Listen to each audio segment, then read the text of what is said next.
만나면 좋은 친구 MBC. 시청자 여러분 안녕하십니까? 지난 3월 20일 국회는 보험료율과 소득 대체율을 각각 13%, 43%로 인상하는 모수 조정안을 여야 합의로 통과시켰습니다. 역대 세 번째 국민연금 개혁이며 2007년 이후 18년 만의 일입니다. 하지만 국민들의 반응은 엇갈리고 있습니다. 50대 이상에서는 긍정적인 평가가 많은 반면 2030 세대의 반응은 아주 냉랭한 것으로 나타났습니다. 게다가 구조개혁이라는 큰 과제는 여전히 남아있는 상황입니다. 이번 주 토크원에서는 제3차 국민연금 개혁에 대한 평가와 앞으로의 바람직한 개혁 방향에 대해 토론해 보겠습니다. 박승준 대구대 경제금융통상학과 교수 나오셨습니다. 어서 오십시오. 안녕하십니까. 오종원 공공운수노조 국민연금지부위원장 나오셨습니다. 어서 오십시오. 안녕하십니까.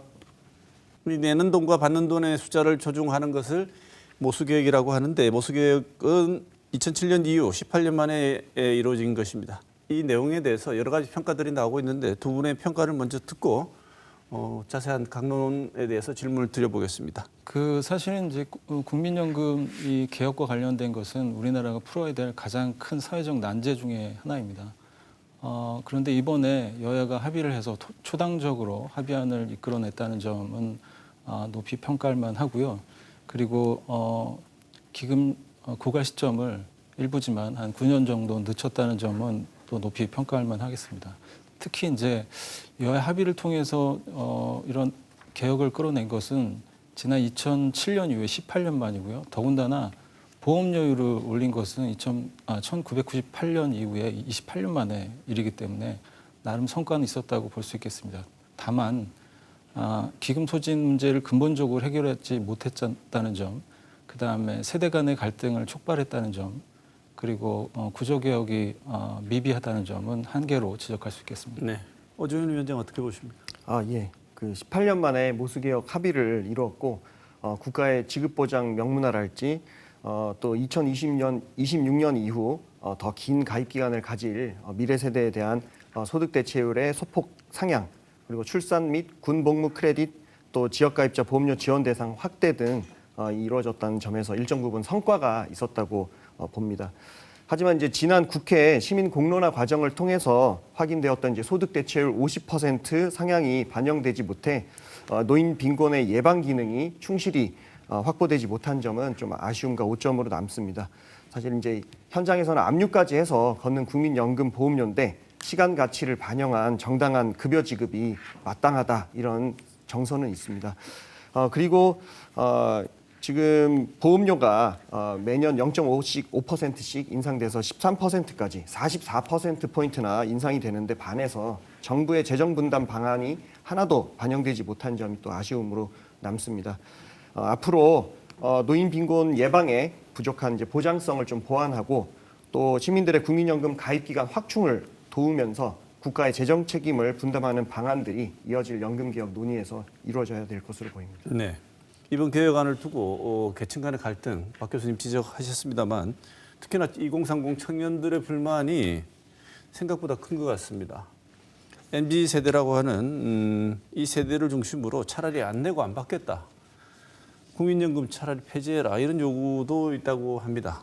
청년들에게 절대적으로 불리한 구조라는 지적에 대해서는 어떻게 보시는지 이번에는 오정현 위원장 먼저 말씀 주십시오. 청년들은 1998년, 2007년 그 재정 안정화 개혁으로 급여 혜택이 많이 감소했고 또 이번 그 연금 개혁 소폭 소득 대체율이 상향이 되지만 또 보험료가 부담이 증가해서 또 이제 상대적으로 불이익이 있다 이렇게 볼 수도 있고요. 또 학업, 군입대, 출산, 육아 등 이제 청년기 생애 과업과 또 이제 열악한 노동시장 지위에 따른 가입 배제 문제 이런 불이익 등이 가중돼서 좀 다중 분리 상태일 수도 있습니다.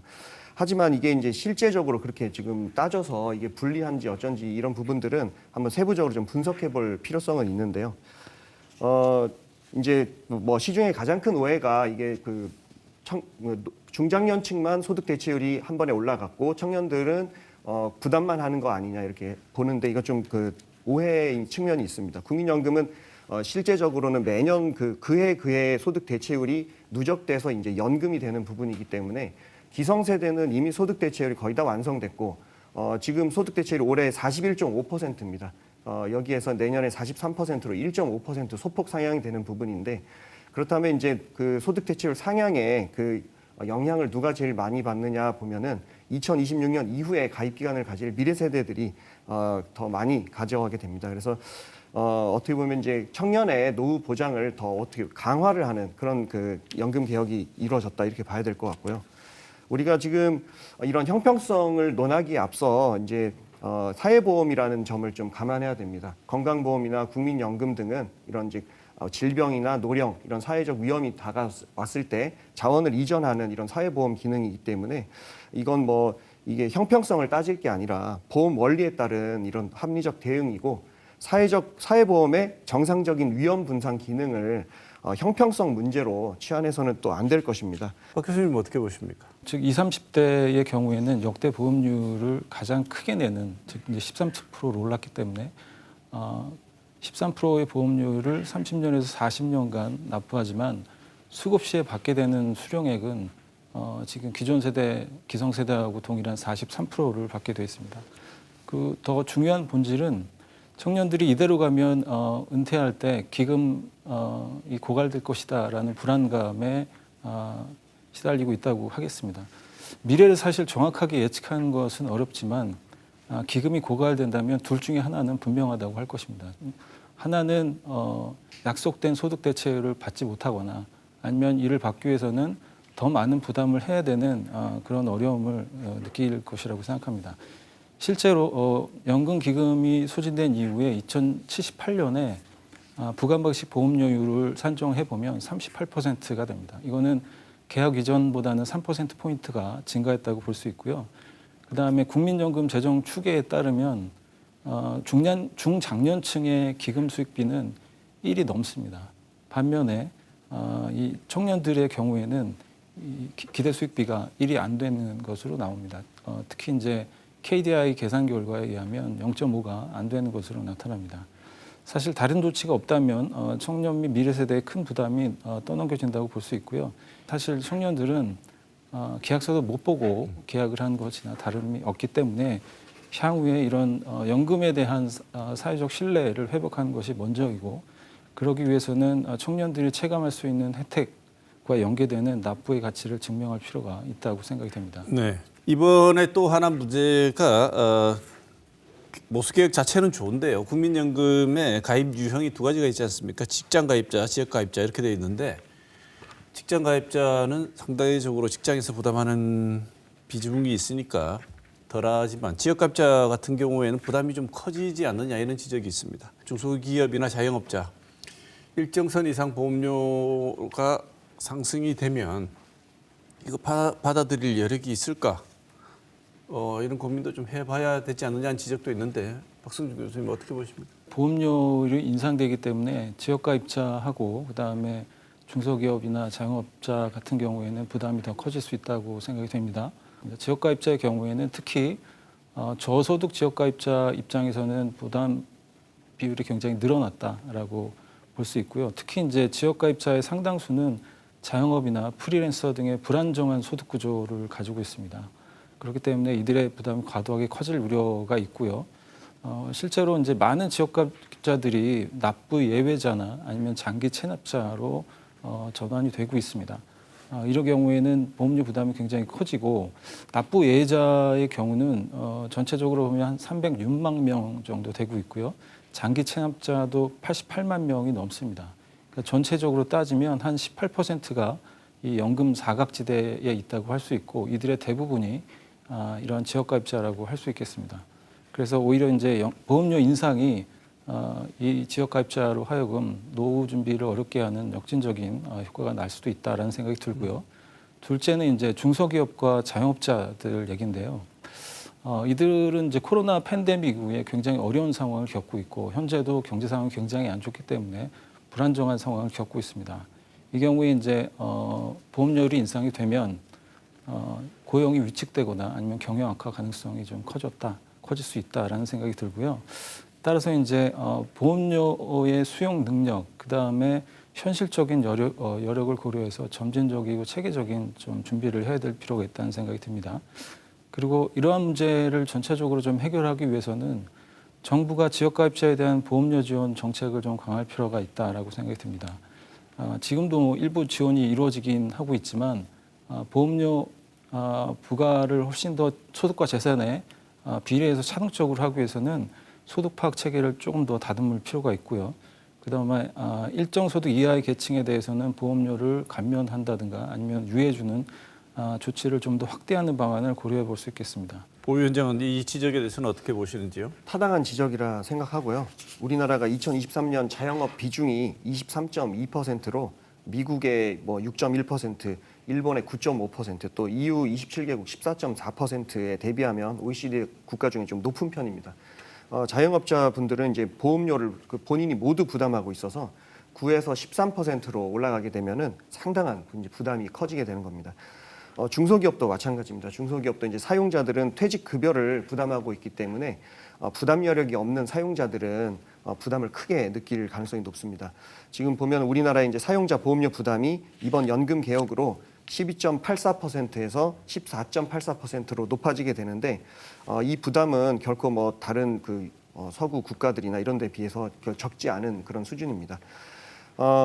특히 요즘에 경제가 많이 어렵습니다. 그래서 그런 부분에 더 이제 부담이 될 수가 있는데 이때 필요한 역할이 바로 국가의 재정 분담입니다. 이미 이제 지금 우리 농어민 국민연금 보험료를 내시는 분들은 지원 제도가 있습니다. 그래서 이제 이런 부분들을 좀 참고해서 영세 자영자에 대한 지원 기간을 지금 현재 생애 12개월로 돼 있는데 이걸 좀 더 늘려야 되겠고요. 또 영세한 중소기업에 대한 지원도 좀 확대를 해야 됩니다. 지금 축소를 했던 두루누리 보험료 지원 제도가 있습니다. 지금 이직 등 빈번한 이직 등 여러 이제 불안정 노동시장의 그 상황들을 좀 고려해서 다시 기존 지원 대상도 좀 확대를 하는 방식으로 개선을 해야 되고 10인 미만 사업장에만 지원하고 있는 부분도 30인 미만 사업장으로 좀 확대하는 등의 개편이 필요할 것으로 보입니다. 모수개 개혁 이후에 남아있는 쟁점 한번 살펴보겠습니다. 주요 쟁점 중에 하나였던 자동 조정 장치 이번에는 도입되지 않았습니다. 이게 정부와 국민의힘은 재정 안정성을 높이기 위해서 자동 조정 장치 도입을 제안하고 있었는데 더불어민주당은 반대했고요. 어떤 역할을 하는 것이고 도입이 왜 필요한지 이거는 연금 담당하고 계시는 우리 오 위원장께 먼저 질문을 드리는 게 좋을 것 같습니다. 이번에 이제 정부에서 거론됐던 그 방식은 매년 물가 상승률에 따라서 인상되는 국민연금의 물가 연동률에 가입자 감소율을 빼고 또 기대 여명 증가율을 빼서 사실상 이제 물가 가치 연동 기능을 무력화하는 그런 이제 내용입니다. 그래서 이제 실제적으로는 사실상 자동 삭감 장치가 되는데요. 자동 조정 장치가 도입되면 소득 대체율을 아무리 인상해도 무의미하게 됩니다. 사실 공적연금에 대한 이해가 부족한 이제 정부 그리고 여당 일부 전문가들은 자동 조정 장치의 도입을 통해 수지 적자, 기금 소진 시점이 연장되는 등 이제 재정 안정화 효과가 나타난다면서 이제 이거를 개혁이 필요하다고 보지만 지금도 이제 턱없이 낮은 국민연금의 급여 수준을 심각하게 떨어뜨리는 희생을 통해서 얻어내는 반사 효과이기 때문에 이것은 이제 국민연금의 보장성을 훼손할 뿐 아니라 풍선 효과로 이어지는 공공재정의 지속 가능성을 또 훼손시킬 수 있다는 점을 같이 염두에 둘 필요가 있습니다. 네, 박 교수님 어떻게 보십니까? 네, 동감을 하는 바이고요. 일단 자동 조정 장치라고 하는 것은 말씀하신 것처럼 출산율이나 기대 여명, 그다음에 가입자 수 같은 사회 경제적인 그런 변수의 변화를 반영해서 자동적으로 연금 재정의 지속 가능성을 강화하는 제도라고 할 수 있습니다. 장점이라고 한다면 정치적인 논란 없이 제도가 조정될 수 있다는 장점이 있고요. 다만 이런 자동 조정 장치는 재정의 안정화 기능에만 초점을 맞췄기 때문에 소득 보장 기능이 대폭 약화되는 문제가 있습니다. 실제로 국민연금은 기본적으로 물가 상승률만큼 매년 올려주게 돼 있습니다. 그런데 이 자동 장치를 적용한다는 것은 예를 들어서 지난번 정부가 제안한 자동 조정 장치를 예를 들면 기대 여명 증가율, 그다음에 가입자 수 감소율을 물가 상승률에서 그만큼을 빼서 적용을 한다는 겁니다. 그런데 이 물가 상승률만큼 증가된다는 얘기는 연금이 복리 형태로 증가하는 것입니다. 이게 작지 않은 효과인데 거기서 일정 부분을 삭감하게 되면 그 삭감된 만큼의 복리 적용이 덜 되는 것이기 때문에 이게 생각보다 타격이 크다. 이걸 제가 러프하게 계산을 해봤는데 2030년에 100만 원을 수급받는 가입자가 있다고 한다면 이 사람이 20년이 지난 2050년에 물가 상승률만큼 예를 들어 2%를 가정하는 거죠. 하면 170만 원 정도 받게 되는데 이 자동 조정 장치를 적용하게 되면 2050년에 136만 원 정도로 떨어집니다. 그러니까 물가 상승률만큼 올라가는 거에 비해서 20% 떨어지는 거고 이걸 소득 대체율로 환산하면 43%가 아니라 33.5%로 떨어지게 됩니다. 그 해외의 많은 국가들도 자동 조정 장치를 적용하고 있는데 대부분 한 18%의 보험료를 내고 있고요. 일본도 18.3%에서 자동 조정 장치를 도입했습니다. 그래서 이게 앞으로 향후 계속해서 인구 조정이 발생한다는 점을 감안하면 삭감의 빈도가 굉장히 늘어난다. 그래서 요거는 필요 없다는 게 아니라 논의가 충분히 되어야 하지만 향후에 국민들이 얼마나 자기가 연금 대체율이 삭감되는지에 대한 정확한 정보를 알고 논의가 이루어져야 된다는 생각을 합니다. 네. 그래서 지금 보면 고령화 저출생 두 분 다 이런 상황은 이미 사실은 나와 있는 상황 아니겠습니까? 이건 예측이 아니고 나와 있는 상황인데 이런 상황에서 국민연금이 재정 안정을 달성할 방법은 국가가 개입하는 것 외에 즉 국고 투입 외에는 다른 방법이 딱히 있는 것 같지가 않습니다. 제가 잘못 본 건지 아니면 국고 투입 필요성이 가장 중요한 요청 사항인지 박 교수님 어떻게 보십니까? 일단 국고 투입 얘기를 하기 전에 우리나라 전체의 재정의 지속 가능성을 한번 살펴볼 필요가 있을 것 같은데요. 그 국회계산처의 전망에 따르면 우리나라의 국가 부채가 2022년에 한 1,000조 원 정도 됩니다. 이것이 2070년에 가면 7,000조 원으로 늘어나게 되고 GDP 대비 비중으로 보면 이게 192.5% 정도 됩니다.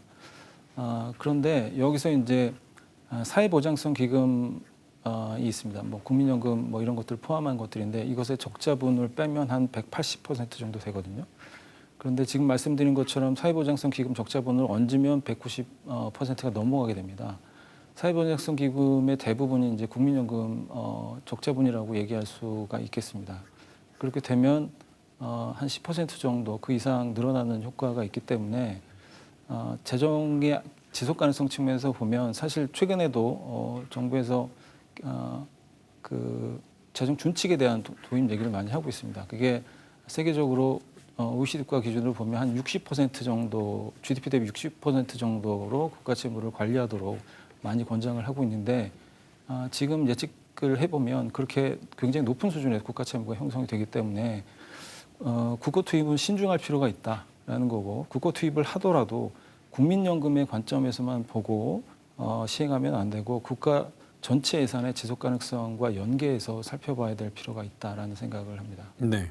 국고 투입 필요성에 대해서 생각이 다르실 것 같은데 어떻게 보십니까? 예, 저는 이제 이 사회보험이라는 것이 이제 보험료로만 하지 않고 사실은 다른 나라들도 국고가 일정 부분 역할을 하고 있습니다.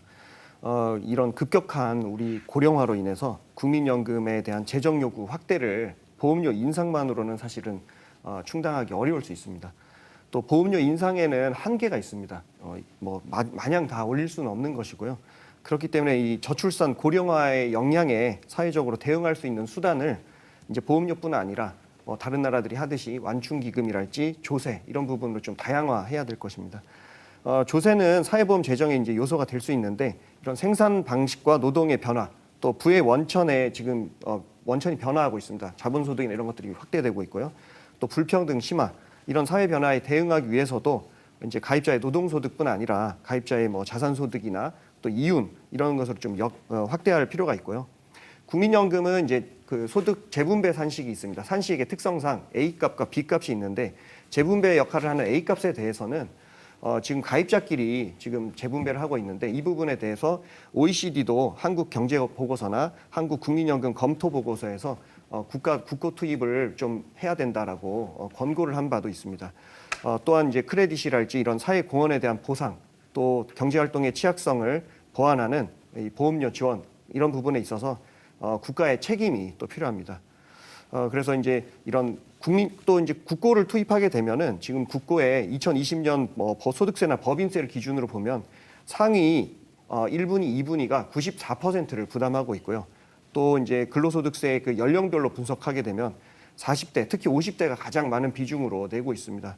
당연히 이제 국고 투입을 하게 되면 세대 간 또 세대 내 그런 형평성이 좀 개선이 될 수 있습니다. 그래서 이제는 이 모수개혁 논의에 이제 구조개혁 논의를 할 때인데 국민연금 재원 개혁이 핵심이라고 이렇게 보고 세금 투입의 그런 방안들도 마련할 필요가 있습니다. 지금 투입하는 것이 나중에 미래에 대량 투입하는 것보다 훨씬 더 효과가 있는 것이 우리는 이제 지금 1,200조에 달하는 국민연금 기금이 있기 때문에 기금의 복리 효과까지 감안한다면 지금 현 정부가 좀 책임을 다해야 될 때라고 생각합니다. 네, 맞물려 있습니다. 정년 연장이랑 이 연금 지급 개시 시점하고요. 그래서 가입 상한 연령을 좀 올리자 조정해서 수급 개시 연령과 맞춰야 되는 얘기들인데 무슨 얘기인지 설명을 좀 부탁드리고요. 이 지적이 이런 변화가 필요하다고 보시는지요, 박 교수님? 네, 현재 국민연금 가입 상한 연령이 만 59세고요. 그다음에 수급 개시 연령이 조금씩 늘어나가지고 2033년에 만 65세로 이제 늦춰지게 됩니다. 그렇게 되면 60세에서 65세 사이에 연금 공백이 발생을 하게 됩니다. 이렇게 되면 노후 소득 보장에 굉장히 큰 문제가 발생한다고 할 수 있습니다. 반면에 이제 OECD의 많은 국가들은 그 가입 상한 연령하고 연금 개시 연령을 정확하게 이렇게 맞추고 있습니다. 우리나라도 최근에 이 정년 연장에 대한 사회적인 논의가 활발하게 진행이 되고 있고요. 그다음에 실제로 고령 계층에서 노동시장 참여 비율이 굉장히 높습니다. 이런 점을 감안한다면 정년 연장을 통해서 국민연금의 가입 상한 연령을 현실에 맞게 65세로 조정하는 게 맞지 않나 하는 생각을 합니다. 다만 정년 연장을 하게 되면 몇 가지 이제 사회적 경제적 부작용이 발생할 수가 있습니다. 그러니까 첫 번째는 고령층의 고용 연장을 하게 되면 청년층과의 일자리 대체 문제가 발생을 할 수 있다는 겁니다. 물론 이제 전 영역에서 발생하는 건 아니지만 특히 이제 양질의 일자리라고 할 수 있는 대기업이나 공공 부분의 일자리는 분명히 대체 효과가 발생할 수가 있습니다. 또 하나는 이렇게 정년을 연장하게 되면 기업의 임금 부담이 굉장히 커진다라는 점을 간과하지 않을 수가 없습니다. 그래서 이런 문제를 완화하기 위해서는 현재 연공형 임금 체계를 개편할 필요가 있다. 그래서 예를 들면 퇴직 후 재고용 제도 같은 유연한 고용 제도를 도입하는 것이 하나의 대안이 될 수 있다는 생각이 들고요. 지금 OECD 국가 중에서 연금 수급 시기와 가입 상한 연령이 일치되지 않는 것이 우리가 좀 어떤 유일한 케이스라고 지금 봐야 될 게 되겠습니다. 정년 연장은 좀 첨예한 이슈이긴 합니다. 이 사용자 측은 이제 사용자 선택권 그리고 계속 고용 뭐 이런 주장들을 하고 있고 노동계는 이제 노동 조건 저하 없는 정년 연장, 노동자 선택권을 주장하고 있어서 이 부분 이제 사회적 합의가 좀 이루어져야 될 영역이고요. 이 사회적 합의가 된다면 뭐 이제 정년 연장이 이제 그 가시화될 것입니다. 국민연금 가입 상한 연령과 수급 개시 연령을 어쨌든 간에 일치시키는 것은 또 필요한 내용입니다. 지금 2033년부터 만 65세 수급인데 만 59세에서 만 64세까지 의무 가입 연령이 지금 상향이 된다면 소득 공백 그 기간이 없어지고 5년의 가입 기간을 더 확보할 수가 있게 됩니다. 국민연금은 이제 산정식의 특성상 가입 기간 그 연금에 가장 큰 영향을 미치는 변수가 바로 가입 기간이 되게 됩니다. 그래서 그런 의미에서 가입 연령 상한은 매주 의미가 있는 제도 개선인데요. 다만 그 과정에서 열악한 그 고령 노동자의 노동 조건들을 좀 개선하고 더 안전한 일터로 만들고 또 고령 노동 시에 이 소득이 낮다는 이 점을 감안한다면 저소득의 인구 집단이 한꺼번에 그 국민연금에 편입됐을 때 국민연금의 가입자 평균 소득인 A 값이 또 좀 낮아져서 어떤 보장성 문제나 또 이제 특정 시기에 대한 형평성 문제가 또 발생될 수 있습니다. 그래서 가입 연령 상향 시에는 또 국민연금 소득 상한 이 부분을 같이 상향을 하면서 제도 충격을 좀 완화하는 그런 보완 대책도 필요할 것입니다. 네, 국민연금 개혁에 남아있는 과제, 아까 두 분 다 공히 말씀하신 게 구조개혁 문제인데요. 연말까지 연금 특위에서 구조개혁 방안 논의하기로 했다고 합니다. 국민연금을 기초, 퇴직, 국민연금 등과 연계하는 방식으로 다층적 소득보장 체계로 한번 고민을 해보겠다고 하는 것 같습니다. 이게 어떤 내용이고 어떻게 손봐야 되는지 전체적인 방향성에 대해서만 두 분께 짧게 말씀 듣고 싶습니다. 국민연금 하나만의 모수 조정을 통해서 노후 소장 소득 보장을 하기는 굉장히 어렵다. 그렇기 때문에 기초연금이라든가 퇴직연금과 연계해서 국민연금을 다층적인 소득 보장 체계로 만들어야 된다라는 얘기가 지금 나오고 있고요. 일단은 이제 두 가지 이제 기초연금하고 퇴직연금만 좀 말씀을 드리면 기초연금은 현재 그 국민연금 보험 급여 수준이 높아질수록 감액되는 문제가 있기 때문에 이 문제를 좀 기준을 완화해야 될 필요가 있다고 들고요. 이제 두 번째는 퇴직연금 이제 구조 개혁 문제인데 지금 퇴직연금의 경우에는 세 가지 정도 문제가 있습니다. 첫 번째는 굉장히 가입률이 낮다는 겁니다. 그러니까 현재 이제 퇴직금 제도 같이 운영하다 보니까 사업장이 한 70%가 가입을 하지 않고 있고요. 그렇다 보니까 현재 퇴직연금을 받는 노인들이 한 0.2%밖에 되지 않습니다. 따라서 퇴직연금을 의무 가입할 필요가 있고요. 그다음에 사업장의 규모별로 단계적으로 도입하고 정부가 지원할 필요가 있다고 생각이 들고요. 두 번째는 낮은 수익률의 문제입니다. 지금 퇴직연금의 수익률이 2% 정도 됩니다. 그러니까 물가 상승률만큼도 안 되는 거고 국민연금의 수익률 전체 가입 기간의 수익률이 6.82% 정도 된다고 보면 굉장히 낮은 수준이라고 할 수 있습니다. 그래서 기금형 제도를 도입해서 이런 전문성과 규모 경제를 활용할 필요가 있다라는 거고 마지막으로 이제 중도 인출 문제가 있는데 지금 퇴직연금 가입자들이 나중에 이제 노후에 이것을 소득 보장으로 쓰는 것이 아니라 중간에 이제 소비로 씁니다. 뭐 대출을 갚는다든가 아니면 주택을 구입한다든가 이렇게 하다 보니까 노후 소득 준비가 굉장히 미비한 측면이 있기 때문에 이런 중도 인출을 방지한다든가 아니면은 장기 가입자에 대해서 세제 혜택을 크게 지원하는 등의 조치가 필요할 것으로 생각이 됩니다. 우리가 외형적으로 기초 국민 퇴직 이렇게 이제 다층 체계를 구축했지만은 좀 내실이 많이 부족합니다. 그래서 이제 각 제도별로 좀 개선하고 좀 발전시켜 나갈 그 요소들이 많이 있고요. 전체적으로 큰 틀에서 봤을 때는 국민연금을 노후소득 보장의 중심축으로 설정하고 미흡한 부분들을 이제 여러 연금 제도를 통해서 이제 보충해가는 방식으로 접근하는 전략이 필요합니다.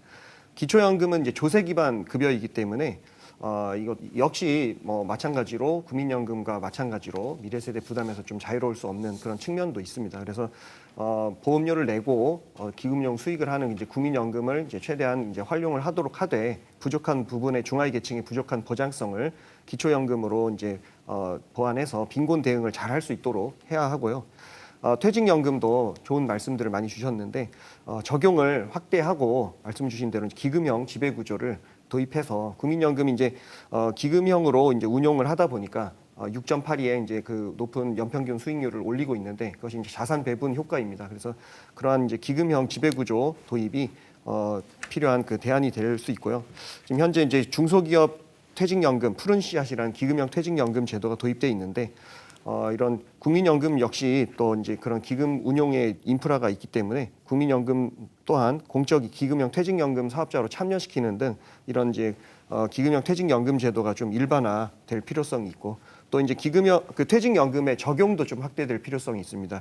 지금 배제되고 있는 1년 미만 단기 노동자 또 플랫폼 노동자 이런 분들에게도 적용을 좀 확대를 해야 되겠습니다. 네.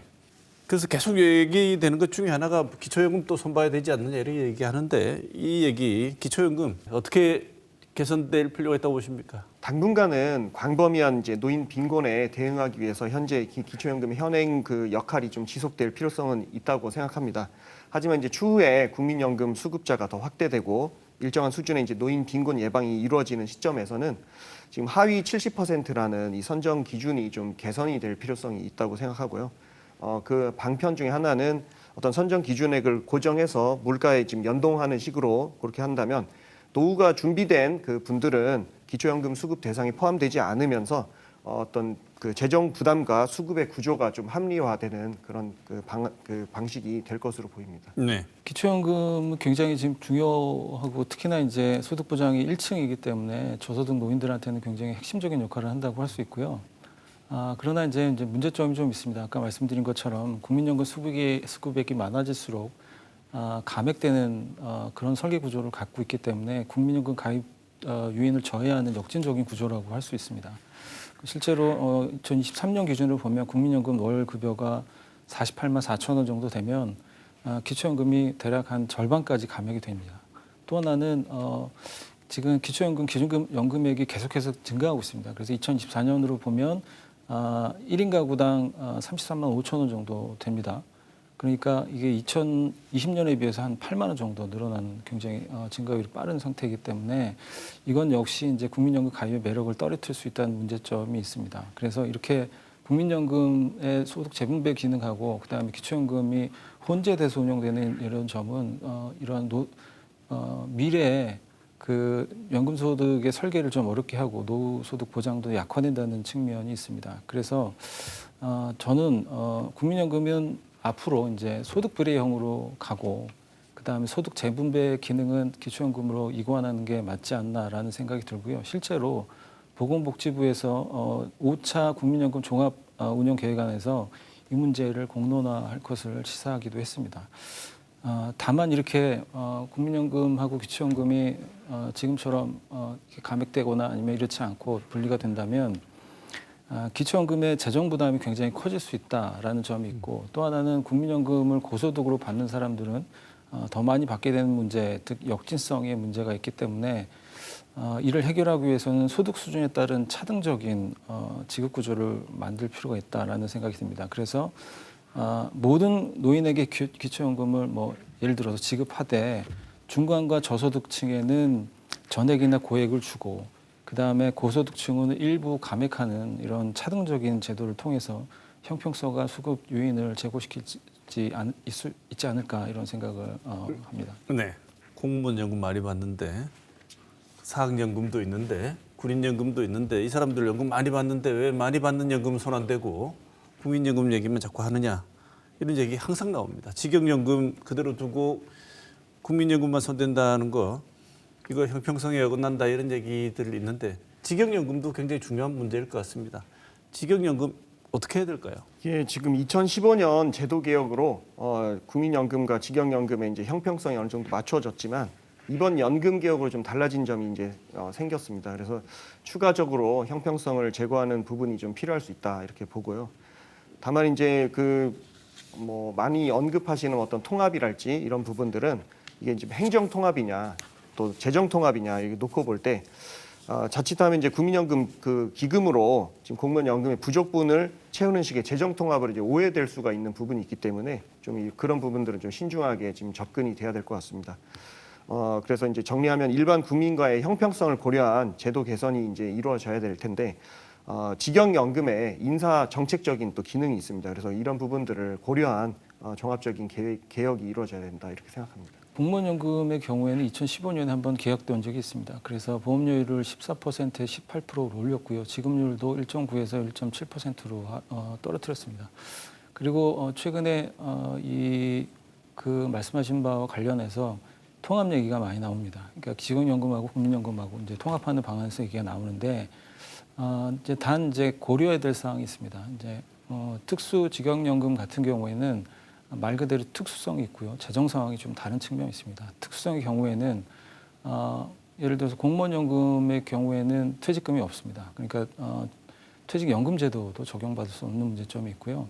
그다음에 보험료율도 지금 현재 개정되긴 했지만 국민연금은 9%였고 그 전에는 공무원연금은 18%였습니다. 그러니까 2배 정도 높았고요. 그다음에 가입 기간에서도 차이가 많은데 공무원연금의 가입 기간은 33년이 좀 넘고요. 그다음에 국민연금의 경우에는 19.2년 정도 됩니다. 뭐 사학연금, 국민연금도 한 29년, 28년 정도로 가입 기간이 굉장히 길기 때문에 받는 연금의 수령액이 차이가 날 수밖에 없다는 점이 있고요. 이런 점을 이해하는 것이 단순하게 이제 제도를 그냥 비교하고 오해를 줄이는 측면을 해소할 수 있다라는 생각이 들고요. 또 이제 말씀드릴 거는 만약에 통합을 했을 때 어려움을 겪을 수 있는 게 첫 번째로 재정적 부담입니다. 지금 공무원연금은 아시다시피 재정 적자를 겪고 있기 때문에 이것을 통합했을 때 국민연금의 기금 고갈이 한 5년에서 10년 정도 빨라진다는 그런 분석도 있습니다. 그리고 급여 산정 방식이나 아니면 법률 시스템 등등의 차이가 있기 때문에 예를 들어서 공무원연금의 그 정부 보전금하고 그다음에 국민연금의 기금 간에는 회계적 충돌 가능성이 있습니다. 그래서 제 생각에는 완전 통합보다는 점진적인 조화, 그다음에 부분적인 연계를 통해서 형평성을 제고하는 것이 필요하다. 그렇게 하다 보면 예를 들어서 급여 체계나 보험료를 조정해서 맞추다 보면 장기적으로는 통합도 가능하지 않을까라는 생각을 합니다. 네. 두 분 말씀을 들으면서 제가 오늘 든 생각은 이게 단순히 내가 낸 돈을 돌려받는 저축의 의미가 아니지 않습니까? 우리 공동체가 다 같이 우리 공동체를 유지하고 함께 살아가는데 드는 비용이 포함되어 있다고 생각하시면 서로 조금씩 더 참아내고 바꿔가는 방향에서 동참할 수 있지 않을까 이런 생각도 해봅니다. 두 분 말씀도 오늘 같은 큰 차원에서는 그건 비슷한 말씀 주신 것 같은데요. 오늘 두 분 박승준 대구대학교 경제금융통상학과 교수, 오정환 공공운수노조 국민연금지부 위원장 두 분 모시고 좋은 말씀 들었습니다. 오늘 이 시간 여기서 마치겠습니다. 고맙습니다.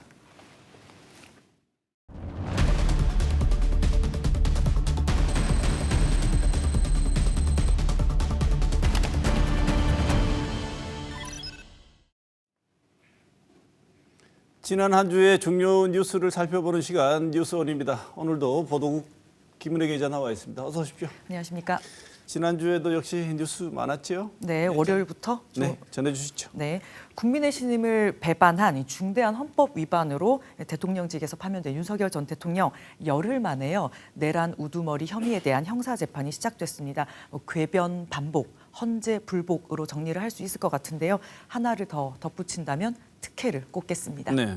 윤 전 대통령 파면 이후에 낸 메시지에 헌재 결정에 대한 승복 얘기 전혀 없었고요. 내란 형사재판에서도 여전히 헌재에서 했던 얘기 그대로 반복했죠. 검찰은요, 군경을 동원해서 국회를 봉쇄하고 그리고 계엄 해제 요구를 하는 국회의원들을 막으려고 했고 그 주요 인사를 체포하고 구금을 시도하는 등의 혐의가 있는데 이것을 통해서 이 헌법, 형법 87조로 위반한 내란죄에 해당한다 이렇게 이야기를 했습니다. 발언권을 얻은 윤석열 전 대통령이요 82분 동안 셀프 변론을 했는데요. 요지는 평화적 계엄이었다. 그리고 단 몇 시간 만에 끝났다. 그리고 계엄이 내란죄가 되는지 알 수 없다. 헌법재판소에서 했던 말들을 그대로 반복을 했습니다. 또 국회의원들이 넘은 건 뭐 쇼였다. 담을 넘은 건 쇼였다. 이렇게 얘기를 했거든요. 중대한 헌법 위반으로 파면이 됐지만요. 결국은 헌재 결정을 정면으로 반박하는, 불복하는 모습을 고스란히 드러냈습니다. 네.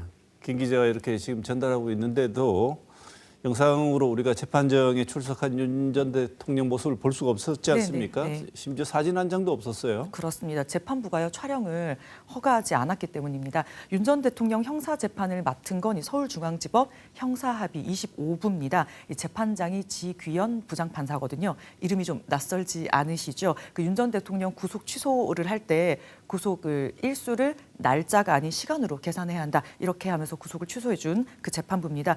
이번에도요 법조 영상기자단이 14일 재판에 앞서서 11일에 영상 촬영을 신청을 했는데 다른 재판을 하면서 일과가 끝나고 나서 신청서를 받다. 그리고 이 피고인 측의 의견을 수렴하지 못했다 하면서 불허를 했었습니다. 네. 그렇지만 이전 대통령들 사례와는 좀 다르지 않습니까? 네, 대법원 법정 방청 및 촬영 등에 관한 규칙이 있는데요.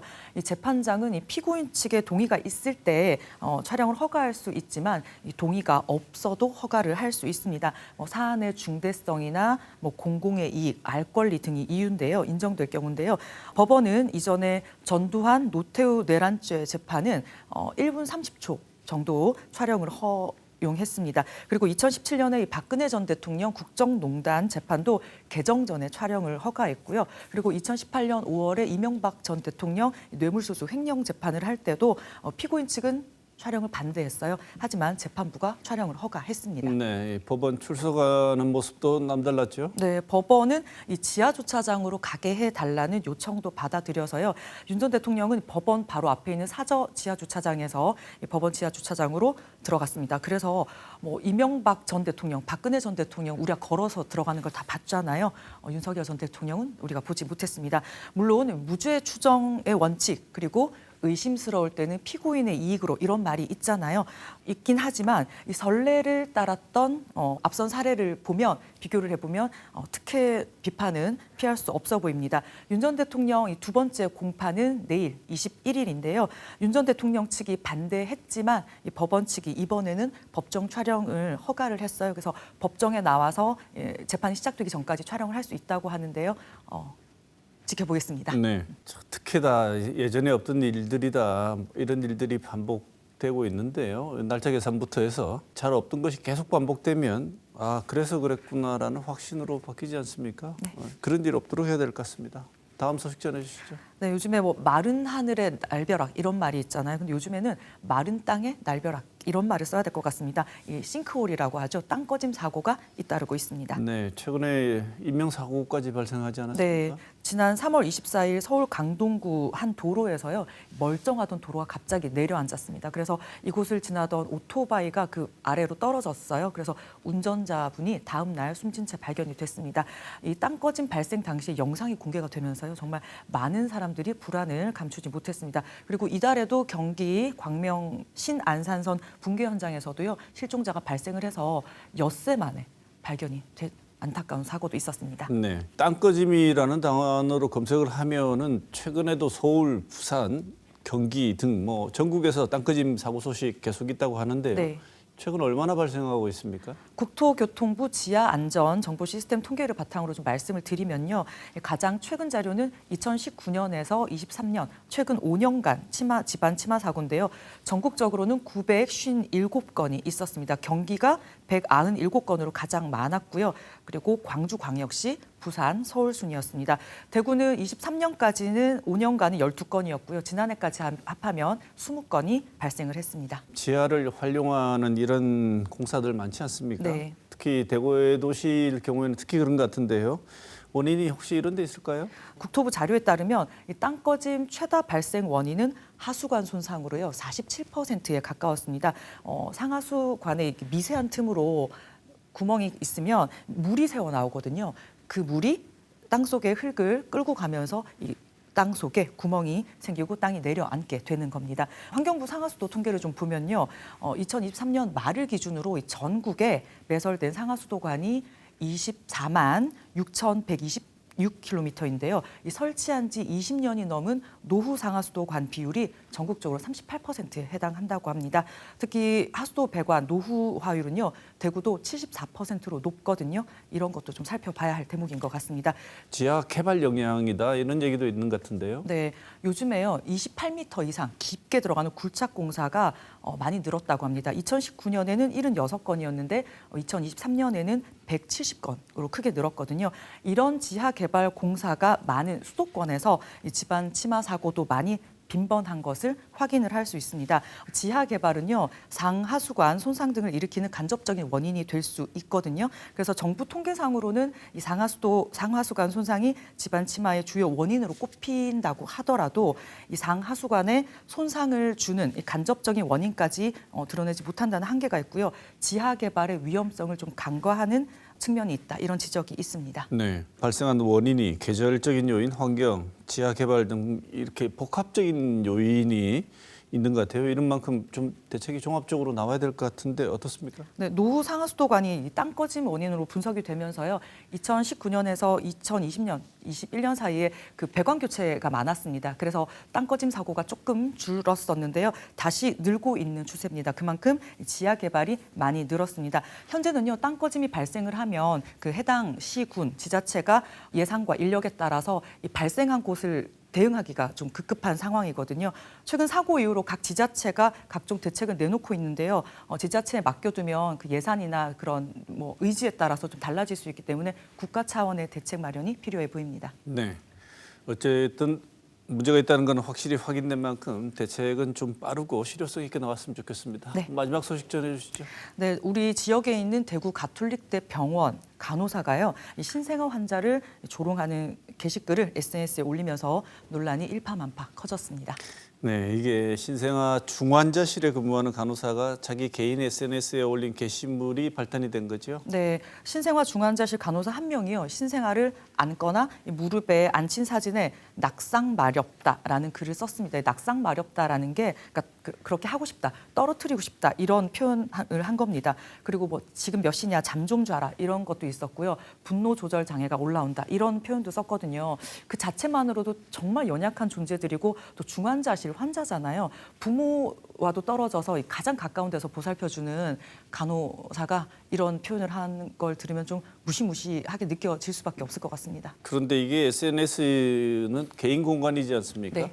근데 이게 어떻게 인지된 겁니까? 이 3월 31일쯤에 SNS에 글을 올렸는데 이걸 보고 그 직장인 커뮤니티가 있잖아요. 여기에 이제 문제 제기를 좀 하는 글이 올라왔습니다. 그래서 언론에 기사화가 되기도 했고요. 병원 측이 조사를 나서서 이 글을 올린 간호사를 특정을 했고 그 피해 환자 아이도 특정을 했는데 퇴원을 하고 산후조리원에 간 상태였다고 해요. 부모에게 사과를 했습니다. 보호자는 이 피해 사실을 확인을 하고 해당 간호사를 경찰에 모욕 혐의로 고소를 했습니다. 그리고 또 병원 측이 자체 조사를 통해서요. 이 게시글을 공유한 다른 간호사 2명도 지금 고소장이 접수돼서 입건이 돼 있습니다. 네.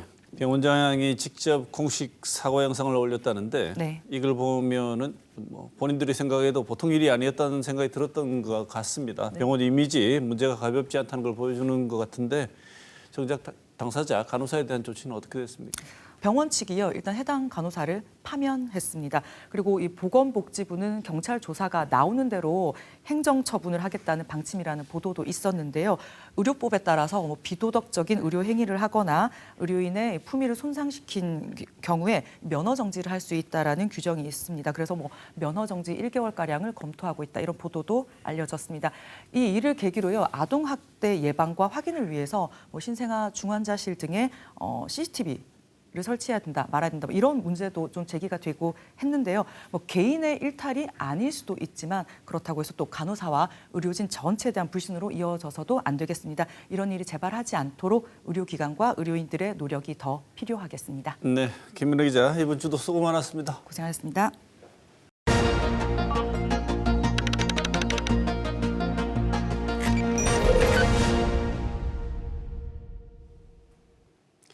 윤석열 전 대통령은 지난 14일 내란 사건 첫 형사재판에서 헌법재판소의 탄핵 결정까지 아전 인수식으로 해석하는 데 몰두했습니다.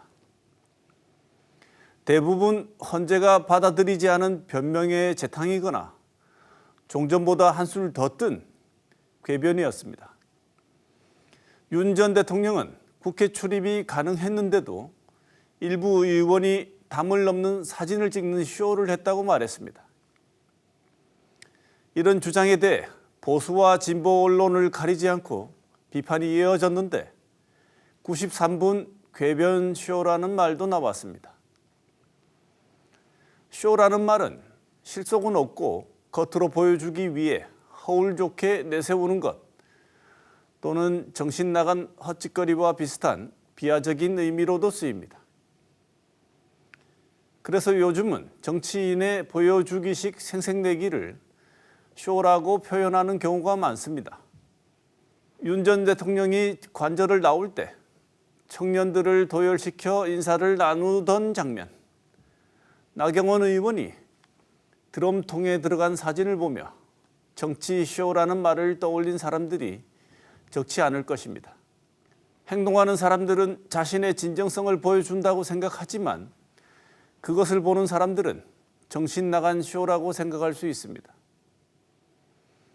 메시지와 행동이 어긋나거나 과도하게 연출된 경우, 정치적 진정성이 부족할 경우, 그리고 대중이 자신들과 감정적 거리를 느끼는 경우입니다. 이번 대선 과정에서 이런 정치쇼는 더 이상 보지 않기를 기대합니다. 이번 주 시사원은 여기서 마치겠습니다.